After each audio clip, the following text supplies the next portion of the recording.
கற்பாசரணம் கற்பன் திருவடியே சரணம். கற்பன் அடிமை சாமிஜி. முக்காலத்தையும் அறிந்து கொள்ள இந்த மந்திரம் ஓம் சிங் சிங் சிவாய ஓம். இது சித்தர்களால் பயன்படுத்தப்பட்ட மந்திரம்.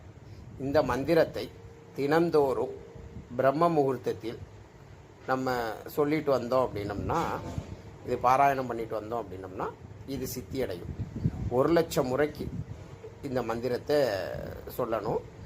தினம் சொல்வதற்கு எண்ணிக்கை இல்லை. உங்களால் முடிஞ்ச அளவுக்கு தினம் பிரம்ம முகூர்த்தத்தில் சொல்லிட்டு வரலாம்.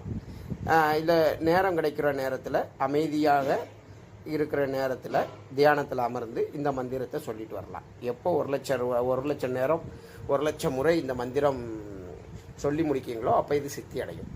இது சித்தர்கள் பயன்படுத்துகிறது. ஒருத்தர் நமக்கு முன்னாடி அமர்ந்திருந்தாருன்னா அவங்கள பற்றின விவரங்களை தெரிஞ்சுக்கிறதுக்கு இந்த மந்திரம் பயன்படும்.